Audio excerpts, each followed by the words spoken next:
موت کے وقت اور مرنے کے بعد مومن کے ساتھ کس طریقے کا معاشرہ معلوم ہوتا ہے۔ حضرت برا بن عازب رضی اللہ تعالیٰ عنہ فرماتے ہیں کہ ہم رسول اللہ صلی اللہ تعالیٰ علیہ وسلم کے ساتھ ایک انصاری کی میت کے ہمراہ قبرستان گئے۔ جب قبر تک پہنچے تو دیکھا قبر کھودی جا رہی ہے اور قبر کی تیاری میں دیر ہے۔ اس وجہ سے نبی کریم صلی اللہ تعالیٰ علیہ وسلم بیٹھ گئے اور ہم بھی آپ کے پاس باادب بیٹھ گئے اور اتنے آرام سے جیسے ہمارے سروں پر پرندے بیٹھے ہیں۔ رسول اللہ صلی اللہ تعالیٰ علیہ وسلم کے ہاتھ مبارک میں ایک لکڑی تھی جس سے زمین کورید رہے تھے جیسے کوئی غمگین کیا کرتا ہے۔ آپ نے سر مبارک اٹھا کر فرمایا کہ قبر کے عذاب سے پناہ مانگو۔ 2 یا 3 مرتبہ یہی فرمایا، پھر فرمایا کہ جب مومن بندہ دنیا سے جانے اور آخرت کا رخ کرنے کو ہوتا ہے تو اس کی طرف آسمان سے فرشتے اترتے ہیں جن کے سفید چہرے سورج کی طرح روشن ہوتے ہیں۔ ان کے ساتھ جنتی کفن ہوتا ہے اور جنت کی خوشبو ہوتی ہے، اور یہ فرشتے اس قدر ہوتے ہیں کہ جہاں اس کی نظر پہنچے وہاں تک بیٹھ جاتے ہیں۔ پھر حضرت ملک الموت تشریف لاتے ہیں حتیٰ کہ اس کے پاس بیٹھ جاتے ہیں اور فرماتے ہیں کہ اے پاکیزہ روح، اللہ کی مغفرت اور اس کی رضامندی کی طرف نکل کر چل۔ چنانچہ اس کی روح اس طرح سہولت سے نکل آتی ہے جیسے مشکیزے میں سے قطرہ بہتا ہے اور باہر آ جاتا ہے۔ اسے حضرت ملک الموت اپنے ہاتھ میں لے لیتے ہیں۔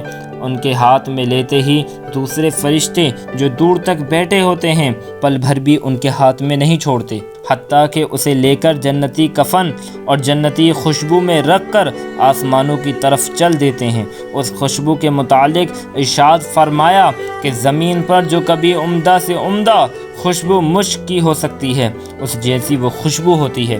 پھر فرمایا کہ اس روح کو لے کر فرشتے آسمانوں کی طرف چڑھنے لگتے ہیں، اور فرشتوں کی جس جماعت پر بھی ان کا گزر ہوتا ہے وہ کہتے ہیں یہ کون پاکیزہ روح ہے؟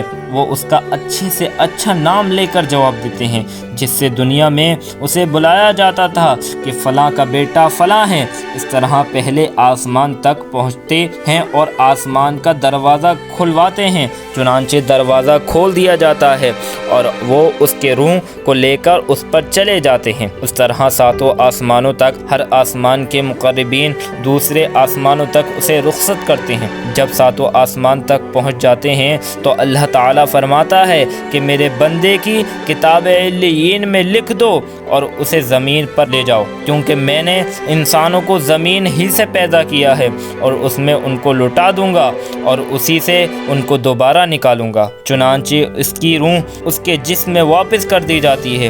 اس کے بعد اس کے پاس 2 فرشتے آتے ہیں جو آ کر بیٹھ جاتے ہیں اور اس سے سوال کرتے ہیں کہ تیرا رب کون ہے؟ وہ جواب دیتا ہے کہ میرا رب اللہ ہے۔ پھر اس سے پوچھتے ہیں کہ تیرا دین کیا ہے؟ وہ جواب دیتا ہے میرا دین اسلام ہے۔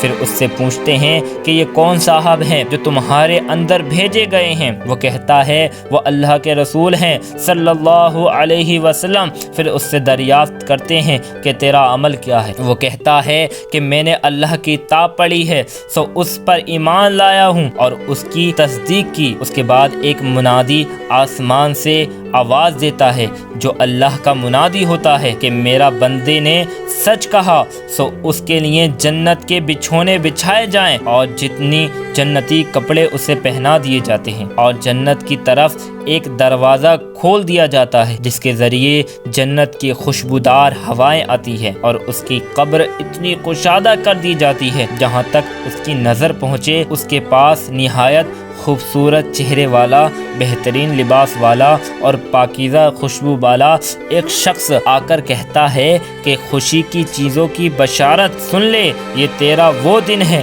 جس کا تجھ سے وعدہ کیا جاتا تھا۔ وہ کہتا ہے کہ تم کون ہو؟ تمہارا چہرہ واقعی اس لائق ہے کہ اچھی خبر لائے۔ کہتا ہے میں تیرا عمل صالح ہوں۔ اس کے بعد وہ خوشی میں کہتا ہے کہ اے رب قیامت قائم فرما تاکہ میں آپ کے انعام کردار نعمتوں میں پہنچ جاؤں۔